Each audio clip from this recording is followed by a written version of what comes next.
कृष्ण केशव कृष्ण केशव पाहि माम। राम राघव राम राघव रक्ष माम। राधे राधे दोस्तों, सरिता ज्ञान गंगा में आप सभी का स्वागत है। आइए हम लीला पुरुषोत्तम भगवान श्री कृष्ण की लीलाओं का श्रवण करें। धेनुकासुर का वध।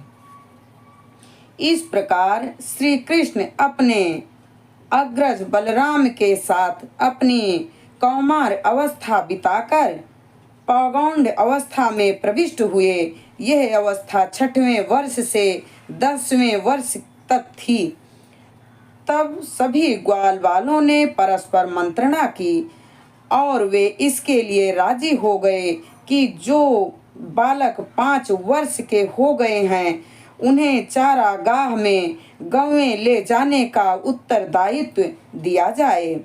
गौओं का उत्तरदायित्व प्राप्त हो जाने पर कृष्ण तथा बलराम ने अपने कमल जैसे चरण चिन्हों से वृंदावन की भूमि पवित्र की। ग्वालों तथा बलराम के साथ कृष्ण अब गौओं को आगे किए हुए फूलों, साग, सब्जियों तथा घास से परिपूर्ण वृंदावन के जंगल में प्रविष्ट होने पर अपनी बंसी बजाने लगे। वृंदावन का जंगल भक्त के विमल मन के समान स्वच्छ था और मधुमक्खियों, फूलों तथा फलों से लदा हुआ था। वे वृक्षों, फूलों तथा फलों के इस तरह के भाव से अत्यंत प्रसन्न थे और उनकी इच्छाएं जानकर हंसने लगे। तब श्री कृष्ण अपने बड़े भाई बलराम से इस प्रकार बोले, हे भ्राता, आप हम सब में श्रेष्ठ हैं और देवता आपके चरण कमलों की पूजा करते हैं। आप देखते नहीं कि ये फलों तथा फूलों से लदे वृक्ष आपके चरण कमलों की पूजा करने के लिए नीचे झुके हैं। ऐसा प्रतीत होता है कि वृक्षों का रूप धारण करने के कारण ये अंधकार से निकलने का प्रयास कर रहे हैं। मेरे विचार से इनमें से कुछ अवश्य ही महान ऋषि तथा आपके भक्त होंगे और उन्होंने भंवरों के रूप में अपना वेश छुपा रखा है, क्योंकि वे एक क्षण भी आपका साथ छोड़ने को तैयार नहीं हैं।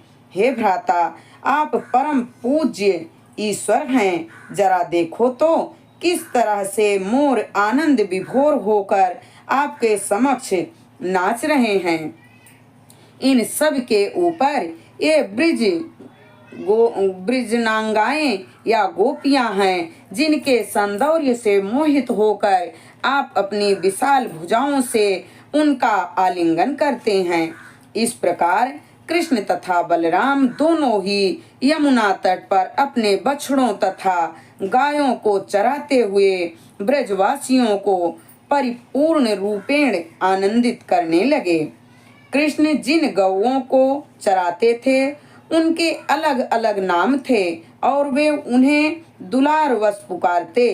कृष्ण को पुकारते सुनकर वे गौएं रंभाती हुई तुरंत दौड़कर ग्वाल बाल इस आदान प्रदान का भर पेट आनंद लेते। जब कृष्ण थक जाते तो वे किसी बड़े वृक्ष के नीचे किसी ग्वाल बाल की गोद को तकिया बनाकर लेट जाते।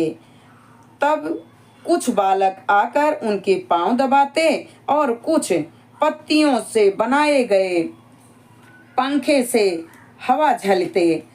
कुछ अधिक प्रतिभाशाली बालक उन्हें प्रसन्न करने के लिए मीठी तान में गाना गाते। इस तरह शीघ्र ही उनकी थकान दूर हो जाती। कभी कभी लोग अपने को भगवान बताकर अबोध लोगों को ठगते हैं। वे केवल ठग सकते हैं, ईश्वर की शक्ति का प्रदर्शन नहीं कर सकते हैं। हे कृष्ण, तुम सभी प्रकार के उपद्रवी असुरों का वध करने में अत्यंत पटु हो। क्या तुम दोनों को पता है कि इस स्थान के निकट तालवान नामक एक बड़ा जंगल है। यह वन ताड़ के वृक्षों से पूर्ण है और सारे वृक्ष फलों से लदे हैं। इन फलों में से कुछ गिर चुके हैं और कुछ वृक्ष पर ही पककर लदे हुए हैं। वह अत्यंत रमणीक स्थान है, किंतु महान असुर धेनुकासुर के कारण वहां जाना अत्यंत कठिन है। कोई भी जाकर वृक्षों के फल नहीं ला सकता। कृष्ण तथा बलराम, यह असुर एक गधे के रूप में वहां रहता है और उसके साथ वैसा ही रूप धारण करके अन्य असुर भी रहते हैं। वे सब के सब अत्यंत बलशाली हैं। वैसा ही रूप धारण करके असुर के साथ रहते हैं। अतः उस स्थान तक पहुंचना बहुत कठिन है। प्रिय भाइयों, तुम ही दोनों एकमात्र ऐसे पुरुष हो जो इन राक्षसों को मार सकते हो। इन फलों की सुगंधी चारों ओर फैल रही है। क्या तुम्हें यहाँ उनकी सुगंधी नहीं आ रही है? जब बलराम तथा कृष्ण ने उनके घनिष्ठ मित्रों ने इस तरह प्रार्थना की तो वे उन्हें प्रसन्न करने के उद्देश्य से अपने मित्रों के साथ हंसते हुए उस वन की ओर चल पड़े। तालवान में प्रवेश करते ही बलराम अपनी हाथी जैसे शक्ति को दिखाते हुए वृक्ष को हिलाने लगे। इस झटके से सारे पके फल पृथ्वी पर आ गिरे। फल गिरने की आवाज सुनकर वहां पर गधे के वेश में वास कर रहा धेनुकासुर उस ओर तेजी से बढ़ने लगा। इससे सारी धरती और सारे वृक्ष हिलने लगे, मानो भूकंप आ गया हो। सर्वप्रथम यह असुर बलराम के समक्ष प्रकट हुआ और उनकी छाती पर अपनी पिछली टांगों से दुलत्ती मारी। बलराम पहले कुछ नहीं बोले, किंतु वह असुर पुनः अधिक बलपूर्वक तेजी से दुलत्ती मारने लगा। इस बार बलराम ने तुरंत ही अपने हाथ से उस गधे के पैर पकड़कर उसे चारों ओर घुमाकर वृक्ष की चोटी पर फेंक दिया। जब बलराम उसे घुमा रहे थे तभी असुर के प्राण निकल गए। बलराम ने उसे ऊंचे पर्वत पर ताड़ के वृक्ष के ऊपर फेंक दिया।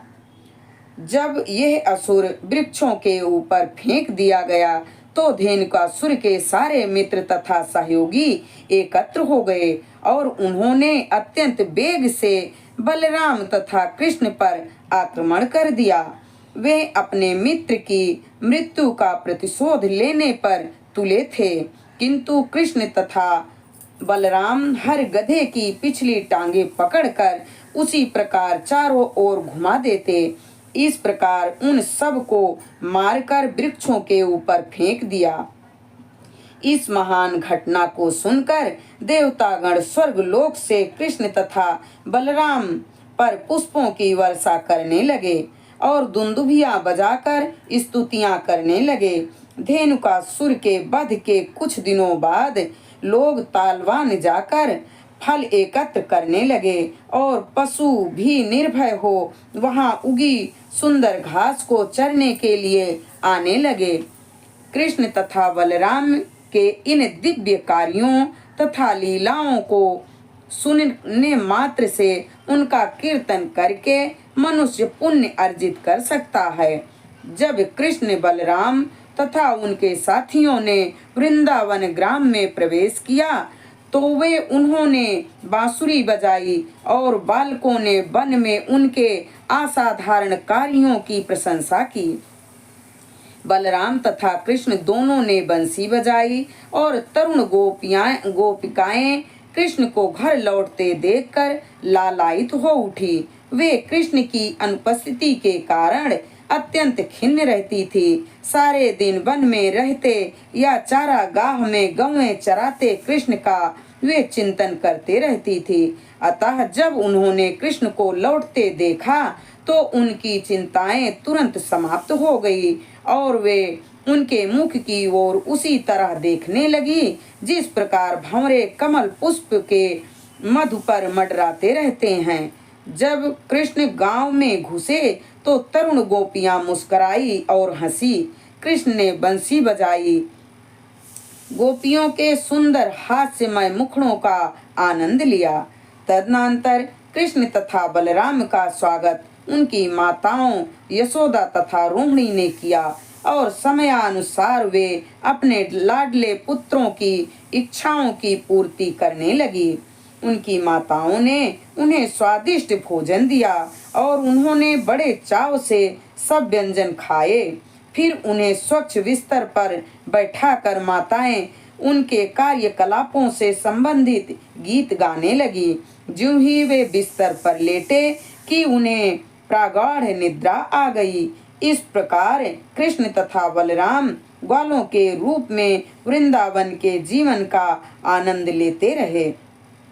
कभी कभी कृष्ण अपने बाल सखाओं तथा बलराम के साथ यमुना तट पर गवें चराने जाते और कभी अकेले जाते। धीरे धीरे ग्रीष्म ऋतु का आगमन हुआ और एक दिन जब सारे बालक तथा खेत में चरती गवें अत्यंत प्यासी हुई तो वे जाकर यमुना जल पीने लगी, किंतु नदी का जल कालिए नामक विशाल सर्प के विष से जहरीला हो चुका था।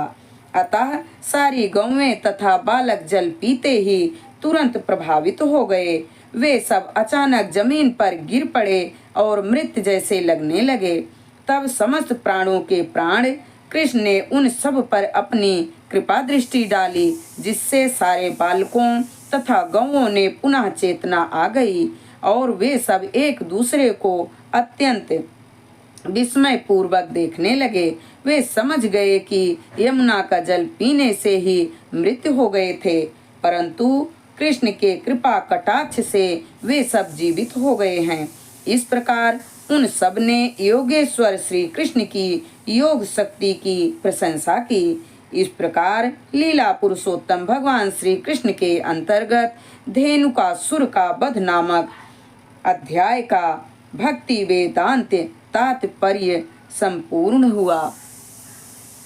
हरे राम राम राम हरे हरे, हरे कृष्णा कृष्ण कृष्ण हरे हरे।